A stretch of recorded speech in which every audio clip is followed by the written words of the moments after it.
Hello everyone, welcome back to the channel. TDS जो कि government का एक मेजर सोर्स ऑफ रेवेन्यू है और टीडीएस में बहुत सारे सेक्शन आते हैं, लेकिन उसमें से एक इम्पॉर्टेंट सेक्शन होता है TDS on contractor payment section 194C।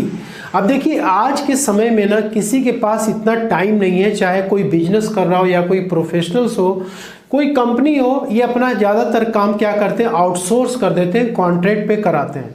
तो जो भी पर्सन कॉन्ट्रैक्ट पे इनके साथ जुड़ के काम करता है, उसको जब भी इनको पेमेंट करना होता है ना, तो गवर्नमेंट ये कहती है कि भाई पहले तुम टैक्स डिडक्ट कर लो, उसके बाद उनको पेमेंट करो। तो सेक्शन 194C को आज के वीडियो में हम डिस्कस करने वाले हैं। कॉन्ट्रैक्ट पे हम किस टाइप के काम कराते हैं, अब जैसे कि एडवर्टाइजिंग का काम हो गया, या बिल्डिंग कंस्ट्रक्शन का काम हो गया, या कोई IT सर्विस हमें लेनी है, कोई अपना सेटअप करना है ऑफिस, उसमें कंप्यूटर वगैरह हमें लगवाना है, उसके लिए हमने किसी को कॉन्ट्रैक्ट पे दे दिया वर्क, या फिर कोई कुकिंग एंड कैटरिंग का काम हो, कोई रिपेयर्स ऑफ बिल्डिंग हो गया, पेंटिंग का वर्क हो गया, बहुत सारे काम जो कि कॉन्ट्रैक्ट में आते हैं। तो सेक्शन 194C में किस तरीके से टीडीएस डिडक्ट किया जाता है, और बजट 2024 में एक मेजर यहाँ पे चेंजेस किया गया है जो कि फाइनेंशियल ईयर 24-25 में एप्लीकेबल है। तो टीडीएस के किसी भी सेक्शन को समझना है ना, तो इन 5 पॉइंट्स पे विशेष ध्यान रखना चाहिए।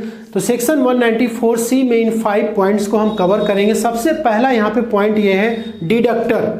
तो सेक्शन 194C में डिडक्टर कौन हो सकता है? तो देखिए, यहाँ पर कोई भी पर्सन हो सकता है जो कि टीडीएस डिडक्ट करता है। अब उसमें इंडिविजुअल हो सकता है, एचयूएफ हो सकता है, कंपनी हो सकती है, पार्टनरशिप फर्म हो सकती है, एओपी हो सकता है, बीओआई हो सकता है, ट्रस्ट हो सकता है, कोई भी टैक्स पेयर हो सकता है। जब भी ये कॉन्ट्रैक्टर को पेमेंट करेगा किसी भी वर्क के लिए, तो इन्हें टीडीएस डिडक्ट करना है। इंडिविजुअल और एचयूएफ के एक अलग से रूल बनाई गई है, जिसको कि अभी हम देखेंगे। इसका नेक्स्ट पॉइंट पे ध्यान देना है डिडक्टी।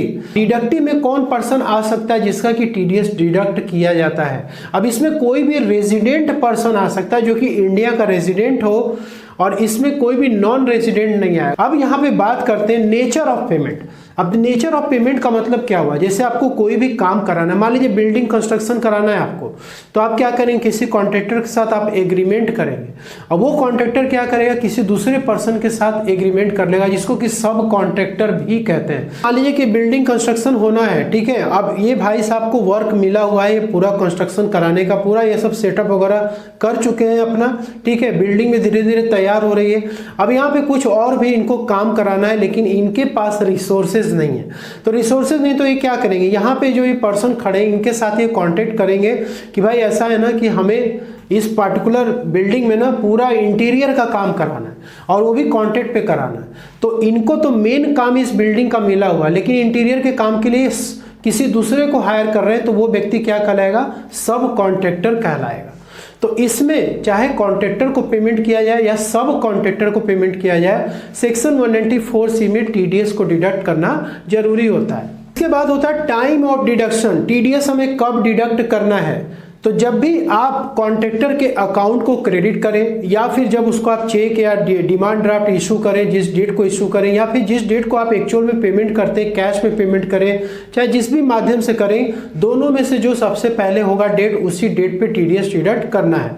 तो यहाँ पर डिडक्टर तो कोई भी पर्सन हो सकता है, लेकिन यहाँ पे इंडिविजुअल और एचयूएफ के लिए स्पेशल यहाँ पे एक रूल्स बताई गई है, जिसको कि हम यहाँ पे देखेंगे। यहाँ पे हमने ओपन किया हुआ सेक्शन 194C, और देख सकते हैं income tax act 1961, finance act 2024 का ये पूरा शीट है, जिसको कि आप इनकम टैक्स india.gov.in के वेबसाइट से इजीली आप डाउनलोड कर सकते हैं। तो यहाँ पर एक individual, HUF, association of person या बॉडी ऑफ इंडिविजुअल कब टीडीएस डिडक्ट नहीं करेगा कॉन्ट्रैक्ट पेमेंट पे, इसके लिए एक लिमिट बताई गई है कि यदि इन लोगों का टोटल सेल्स या ग्रॉस रिसीट्स या टर्नओवर, जो भी ये बिजनेस कर रहे हो या फिर प्रोफेशंस में इन्वॉल्व हो, ठीक है, यदि ये 1 करोड़ रुपीस के ऊपर प्रीवियस फाइनेंशियल ईयर में क्रॉस करता है, तो ये टीडीएस डिडक्ट करेंगे। ये कोई प्रोफेशनल्स है, ठीक है, प्रोफेशनल्स के लिए भी देखिए यहाँ पे है कि 50 लाख की यहाँ पे लिमिट है, यानी प्रीवियस फाइनेंशियल ईयर में आपके प्रोफेशनल्स की ग्रॉस रिसीट्स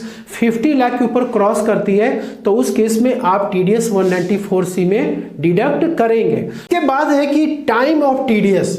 अब हमें टीडीएस कब डिडक्ट करना है, इसकी लिमिट क्या है? तो देखिए लिमिट यहाँ पे ये है कि यदि कोई सिंगल पेमेंट आप कर रहे हैं, यदि वो 30,000 के ऊपर क्रॉस करती है तो उस पर टीडीएस आपको डिडक्ट करना है। यहाँ पे मान लीजिए कि कोई मिस्टर सुरेश है जिनको कि कॉन्ट्रैक्ट पे वर्क मिला हुआ है और इनको पेमेंट किया जा रहा है फाइनेंशियल ईयर 24-25 में। यहाँ पे डेट मेंशन की गई किस किस डेट को पेमेंट किया जा रहा है। तो जैसे यहाँ पे 1 जून को पेमेंट किया गया 25,000 रुपीज़, तो ये 30,000 के ऊपर क्रॉस नहीं कर रहा है। ठीक है, हमने ये देखा था कि 30,000 के ऊपर क्रॉस नहीं कर रहा है, इसलिए टीडीएस नहीं कटेगा।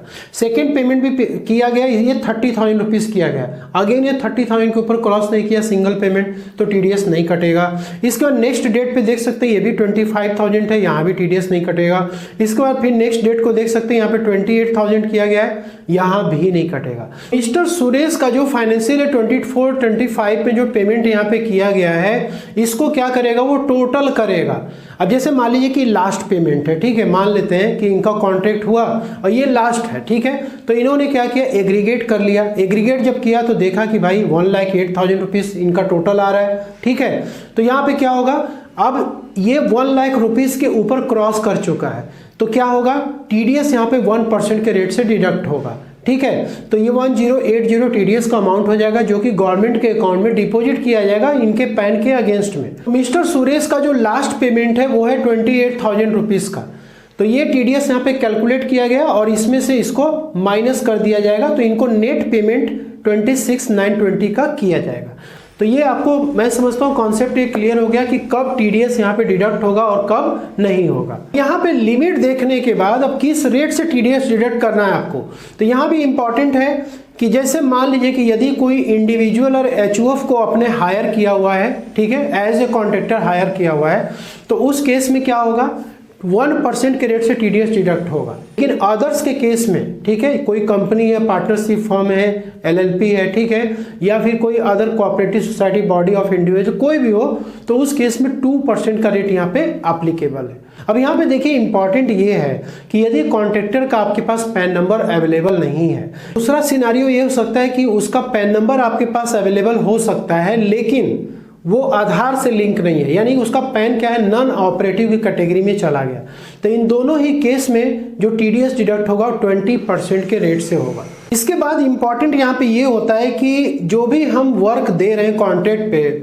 वो किस टाइप का वर्क हो सकता है। जैसे यहाँ पे एडवर्टाइजिंग का किसी को आपने कॉन्ट्रैक्ट दिया हुआ है, ब्रॉडकास्टिंग, टेलीकास्टिंग, ठीक है, या फिर कोई भी कैरेज ऑफ गुड्स हो passenger by any modes of transport, ठीक है, ट्रांसपोर्ट भी किसी को, यदि मान लीजिए आपने ट्रांसपोर्ट एजेंसी को कॉन्ट्रैक्ट किया हुआ है, वो आपके गुड्स को कहीं भी पहुंचा रहा है, या भी कोई पैसेंजर की ट्रांसपोर्टेशन हो रही है, तो ये सब इसमें इंक्लूड किया गया है। अदर देन रेलवे और कैटरिंग का भी काम कॉन्ट्रैक्ट पे यदि आपने दिया हो तो वो भी इंक्लूडेड है। इसके बाद यहाँ पे ये है मैन्युफैक्चरिंग और supply of product according to the requirement और specification of a customer by using the material purchase from such customer और इट्स एसोसिएट। पे क्या होता है, कोई वर्क जैसे आपने कॉन्ट्रैक्ट पे किसी को दिया, जैसे फर्नीचर इंडस्ट्री है, अब फर्नीचर में क्या होगा कि हर एक काम उस फर्नीचर कंपनी में नहीं हो सकता है, ठीक है, तो फर्नीचर कंपनी क्या करती है, अपने काम को आउटसोर्स कर देती है कि मान लीजिए कोई स्पेसिफिक डिज़ाइन का उसको चेयर बनवाना है या डाइनिंग टेबल बनवाना है,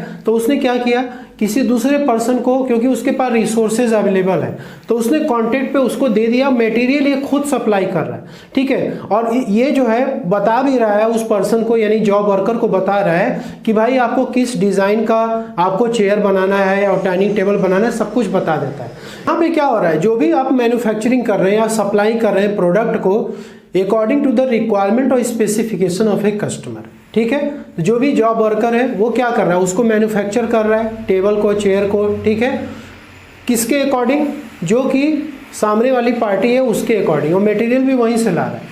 तो जो पर्सन इनको मटेरियल दे रहा है, जो पर्सन इनको हायर किया हुआ, कॉन्ट्रैक्ट दिया हुआ है, वो क्या करेगा, टीडीएस डिडक्ट करेगा। तो यहाँ पे ये इंपॉर्टेंट पॉइंट है, क्लॉज 4 और सब क्लॉज ई काफ़ी इंपॉर्टेंट है। अब इसमें देखिए क्या वर्क इसमें इंक्लूड नहीं होगा, यहीं पे देखिए प्रॉब्लम होती है। तो इसमें देखिए यहाँ पे है कि manufacturing and supply of product according to requirement and specification of a customer by using the material purchase from a person other than the customer.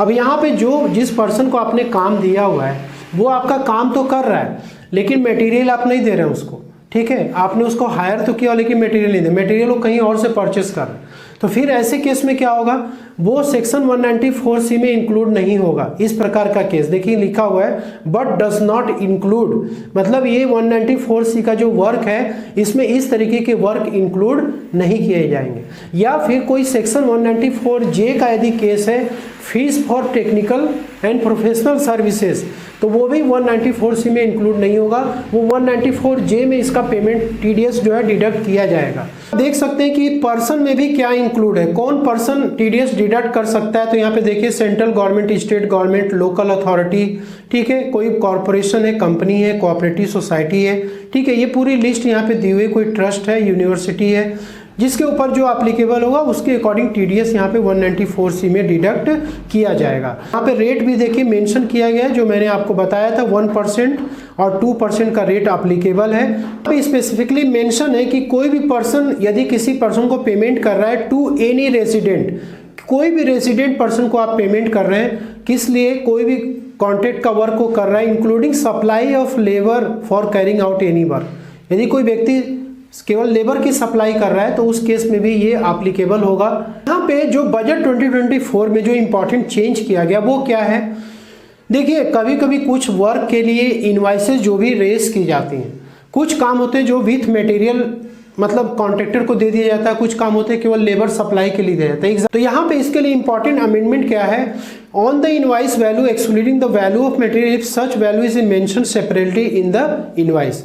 यदि इनवाइसेस में मटेरियल की वैल्यू अलग से मेंशन है और लेबर की वैल्यू अलग से मेंशन है, ठीक है, तो आप क्या करेंगे, जो लेबर का कॉस्ट है जो भी आपने प्रोवाइड किया उस पर आप TDS डिडक्ट कर देंगे, ठीक है, उसकी जो भी फीस हो रही है, लेकिन वैल्यू ऑफ मटेरियल को उस पर TDS आपको डिडक्ट नहीं करना है।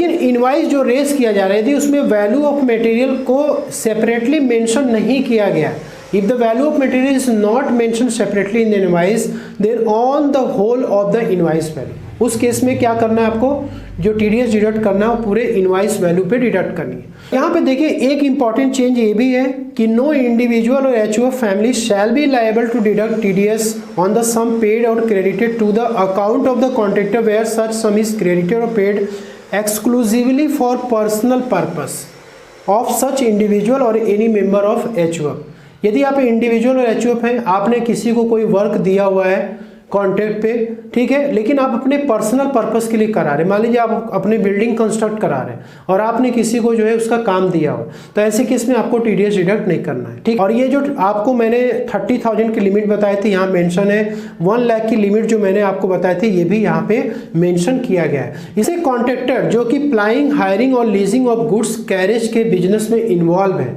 और इनके पास प्रीवियस फाइनेंशियल ईयर में 10 या फिर उससे कम गुड्स कैरेज अवेलेबल है, व्हीकल अवेलेबल है जिसके थ्रू कि ये इस प्रकार का काम कर रहे हैं, तो ऐसे लोगों को भी यदि कोई काम आप दे रहे हैं तो कोई भी डिडक्शन यहाँ पे TDS यहाँ पे डिडक्ट नहीं किया जाएगा। सेक्शन 194C का यदि एक समरी देखें कि TDS कब डिडक्ट नहीं करना है आपको, सबसे पहला पॉइंट हमने देखा था कि पर्सनल पर्पस के लिए कोई काम कॉन्ट्रैक्ट पे हम लेके करा रहे हैं तो उस केस में हमको कोई भी TDS डिडक्ट नहीं करना है। सेकेंड ये है कि यदि उसको हम इंडिविजुअल पेमेंट कर रहे हो 30,000 रुपीज़ तक यदि पेमेंट है या फिर एग्रीगेट पेमेंट 1 लाख रुपीज़ तक है तो भी TDS डिडक्ट नहीं करना है। यदि किसी इंडिविजुअल या HUF का केस है, मान लीजिए ये खुद TDS डिडक्टर है और इसका टर्नओवर प्रीवियस फाइनेंशियल ईयर में 1 करोड़ रुपीज़ से एक्सीड नहीं करता है या फिर कोई प्रोफेशनल है 50 लाख से एक्सीड नहीं करता है, तो ऐसे केस में भी TDS डिडक्ट नहीं करना है। प्लाइंग, हायरिंग और लीजिंग ऑफ गुड्स कैरेज का भी केस यहाँ पर है। ऐसे पर्सन को भी यदि कोई काम दिया जा रहा है तो उस केस में इस पर्सन का कोई भी TDS डिडक्ट नहीं होगा, लेकिन